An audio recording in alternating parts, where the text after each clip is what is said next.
आज हम क्लास 8 का चैप्टर 2 के बारे में डिस्कस करेंगे। चैप्टर 1 का डिस्कस हम पहले ही कर चुके हैं और आप लोग को हम ये बता देना चाहते हैं कि हमारा जो ये ऑब्जेक्टिव क्वेश्चन जो बना के ला रहे हैं 8 एग्जाम के लिए, वो आउट क्वेश्चन है जो आउट ऑफ सिलेबस पूछता है। बाकी आपका बुक ला तो बुक में दिया ही है और बहुत सारे क्वेश्चन जो क्वेश्चन बैंक में दिया है। हम ऐसे क्वेश्चन को कवर करते हैं जो आपको कभी कभी एग्जाम में अगर आउट क्वेश्चन कुछ पूछ दे तो उसमें आपको घबराना नहीं, इसीलिए हम आउट क्वेश्चन का जिक्र करते हैं इस वीडियो में। तो आज हमारा जो है क्लास 8 का चैप्टर 2, चैप्टर का नाम है भारतीय संविधान के आधारभूत मूल्य। इसके बारे में हम ऑब्जेक्टिव क्वेश्चन का जिक्र करेंगे, जितने भी ऑब्जेक्टिव क्वेश्चन जो कुछ कुछ बुक से भी है, लेकिन अधिकतर क्वेश्चन जो आपका आउट क्वेश्चन है जो लग सकता है कि हमको लग रहा है जैसे जो एग्जाम में जो पूछेगा उसके बारे में। तो पहला सवाल हमारा है कि भारतीय संविधान नागरिकों को किसका आश्वासन देता है। ठीक है, जो भारत में संविधान है वो नागरिकों को किस चीज का आश्वासन देता है। उसका आंसर होगा कि नागरिकों के कल्याण एवं सतत विकास के। ठीक है, यानी कि भारतीय संविधान नागरिकों का हमेशा क्या करेगा, कल्याण करेगा, नागरिकों को कभी हानि नहीं पहुंचाएगा। ठीक है, अब दूसरा क्वेश्चन है कि प्रस्तावना कौन सा देश से लिया गया है, यानी कि भारतीय संविधान में जो प्रस्तावना है वो कौन सा देश से लिया गया है। तो उसका आंसर होगा संयुक्त राज्य अमेरिका। ठीक है, कि भारतीय की प्रस्तावना को संयुक्त राज्य अमेरिका से लिया गया है।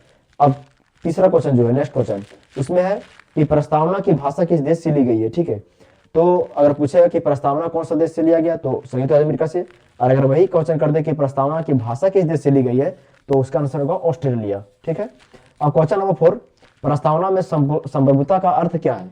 जो प्रस्तावना में संप्रभुता शब्द है उसका अर्थ क्या है, वही क्वेश्चन पूछ रहा है। उसका अर्थ है कि भारत आंतरिक तथा बाह्य रक्षा खुद कर सकता है, यानी कि भारत किसी भी मामला हो, आंतरिक मामला हो या अंतर्राष्ट्रीय यानी बाह्य मामला हो, किसी भी प्रकार का कोई भी मामला हो, अपना रक्षा खुद कर सकता है। इसमें किसी भी देश का जरूरत भारत को नहीं है। क्वेश्चन नंबर 5 कि प्रस्तावना में समाजवाद का क्या अर्थ है, यानी जो प्रस्तावना में समाजवाद जो शब्द जोड़ा गया है उसका क्या अर्थ है।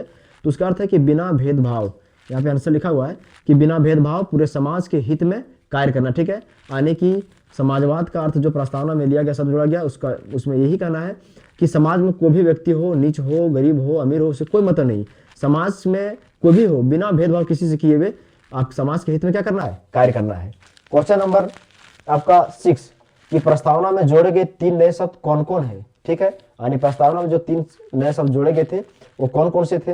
तो पहला में पंथनिरपेक्ष, ठीक है, समाजवाद और अखंडता। ठीक है, क्वेश्चन नंबर 7 पंथनिरपेक्ष, समाजवादी तथा अखंडता शब्द को प्रस्तावना में कब जोड़ा गया था।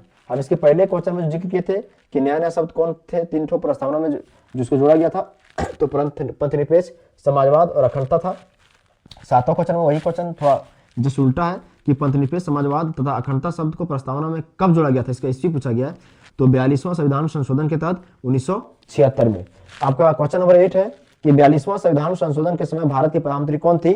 तो इसका आंसर होगा इंदिरा गांधी। ठीक है, तो 8 क्वेश्चन का जिक्र करें कि 42वां संविधान संशोधन के समय भारत के प्रधानमंत्री कौन थी, तो आंसर होगा इंदिरा गांधी। और आप लोग को यह भी पता होना चाहिए कि इंदिरा गांधी भारत की प्रथम महिला प्रधानमंत्री थी।